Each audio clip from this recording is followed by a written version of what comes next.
What's up guys, Modern Dad, English Dad, blah blah. Anyway, so quick video, just a quick video. As you know, I got rid of my Note 9 and I bought the iPhone Max, the iPhone XS Max. God, I still can't get used to the Mountain Dew name, but yeah, I don't regret it one bit. I don't want to, let's just say that I actually still enjoy using the iPhone, but there are some things I have missed with Android, and since then I've managed to get a hold of a Pixel 2 XL. Having iOS for a week made me realize I miss some things from Android, and I'll tell you what they are in a moment.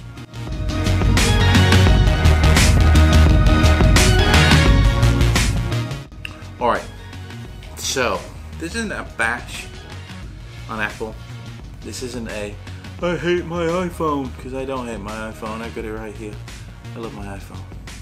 It's still in the Kevlar case that I said it was my favourite. I told you it was my favourite. It stayed in it. Anyway, so had my iPhone, lived with it on its own, exclusive iPhone iOS user for just over a week. Don't get me wrong, it's not the first time I've used iOS. It's very familiar. If you've used it once, you're still going to be very familiar if you wait a few years and go back to it. But it does have, I'm not going to say problems, but it does have some limitations that really made me appreciate Android again. So the first thing, when it comes to Android, I think Android 9 is a really good Android upgrade. I just want to get that out of the way. It's silky smooth. It's it's as smooth as the iPhone. It really is a fast operating system. Considering it's only running on 4 GB RAM, like the Max as well, 4 GB RAM. They're both really well optimized. But anyway, by the by, my first issue with the iPhone, and I think this is a lot of people's issue, and I can't help it, is to do with this. Ooh, look at that. It's the camera app. Okay. You have no idea, unless you've been with Android for a while, you have no idea how annoying and inconvenient it is that if I want to change any settings on the camera on the iPhone, I have to exit the app, open settings, go to camera, hit the settings in that, then come back out of that, then go back in my camera, and just keep going until I'm happy with it. There's no easy way of doing it. I know a lot of people with iPhones can say, oh, that's dead easy, but it's not, because on Android I literally press one button and I've got all my options right there. Settings, stickers, panorama slide, it's just all everything. All my settings are just there. Touch of a button. I don't have to leave the app. Press back when I've chosen what I want. Guess what? I'm back in the camera. So that is a big one. It's a real big one. The next one is, this is, how can I say this? This is preference for me. Now, I know you can download new keyboards on the iPhone, absolutely, but I don't want to, because the typing experience on the iPhone is second to none. It blows Google's away, it really does. When it comes to just typing letters, it's a fantastic keyboard, and that's why it's probably the most popular keyboard to type on. But being on Android for a while, one thing I did miss was when I'm typing on the keyboard and I'm pressing my buttons, I couldn't long press a key for an alternate, like a number. I couldn't put a number row. I've got a 6.5-inch screen, but I'm not allowed to have a numbers row on top of my keys. Things like that, long press. I could, even if you got the option to long press, the iPad keyboard is great, and they could probably scale that down to the max. I don't know why they don't, because you've got more than enough room for something like that. It's so restricted in the keyboard. If you want to press numbers, you've got to then go into this different part of the keyboard and so on. No. The Android one, I can have a numbers row for one, or I can have my top row of letters where I press and hold and numbers come up. It's just simple. It's a lot easier. And then you can theme it a little better as well. I'll be right back. Another thing that I really came to appreciate a lot more being on Android is the notifications. Don't get me wrong, the notifications on iOS now are leaps and bounds ahead of what they were before. I mean, there's just the notifications were terrible earlier on. Now at least they are grouped together and things like that. But I've got a 6.5-inch display and I get notifications, but like on the Android phones, it tells you in the top left corner, hey, you got an email, hey, you got a text, hey, you got this.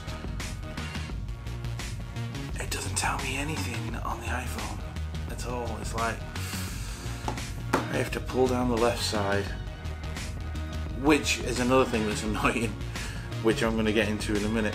But you know, I have to pull down the left side, look at my notification center. I can't see anything to let me know that there's anything in that notification center other than the dots on some of my apps that tells me that there's something there. Whereas like on Android, you get the email box, you get the text box, or whatever, Facebook, whatever, Twitter, whatever app you got a notification from, it'll be in that top left hand corner. Makes life a lot easier and a lot quicker. Again, you don't have to start faffing around. And so yeah, something else that I've really learned to appreciate using the Android version of the app, the Android version, is the actual Google apps. And people are going to say, oh, of course they're better, they're going to be better on a Google device, of course they will. That's not always the truth. But I think they just run much smoother, and which they should run much smoother, like you said, but they should, but they don't always do. I just love how easy and quick they are to access on this. I don't have to sign in 1,000 times on every little app that I want to use and get boxes coming up saying please sign into this account, please sign into this account. It's pretty annoying.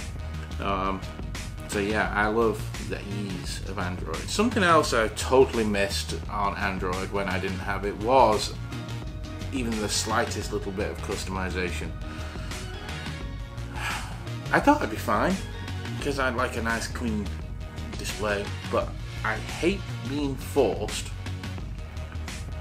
into having all my apps to the left and as high as possible. They've all got to go to the left and they've all got to go as high as possible. You can't do anything you want, especially I've got a 6.5-inch screen and you want my first app to be in the very top left corner, so it's a bitch to reach. Let me on the iPhone, don't auto arrange my grid that way. Let me bring the apps I use down to the bottom mostly, so I don't have to do two hands, or you know, that would be so much better if Apple followed that. Because alright, I know you have an app drawer and everything, but even if you don't have an app drawer on Android, as some phones don't, you can still arrange your icons so your most used ones are right at the bottom, where you can bang bang bang, you've got your row at the bottom, and then you can start building with your most used as you go up. Least used at the top, most used at the bottom. Can't do that with this. I mean, you can arrange your icons that way, I suppose, by swapping them around, but they're all still locked in that over to the left and up to the top. That became pretty annoying. And my final thing that I really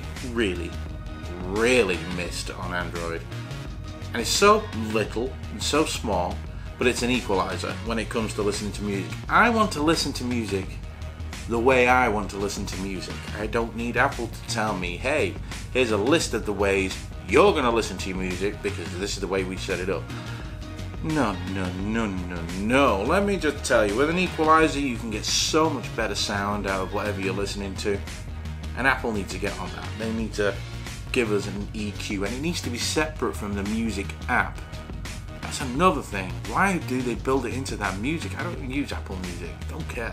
I just want a separate equalizer in the system so I can change things like that. The listening experience is so much better on an Android phone than it is my iPhone.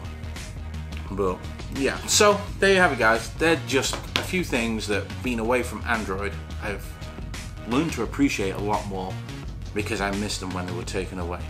So let me know what you think.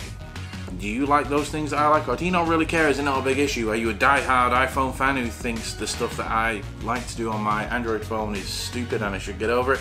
Or do you agree that we should have a little, not saying open system, but a little bit more customization, whereas we can put icons where we want ourselves, things like that? I don't see the harm in it. Maybe you know a reason why I can't do that. Anyway, let me know.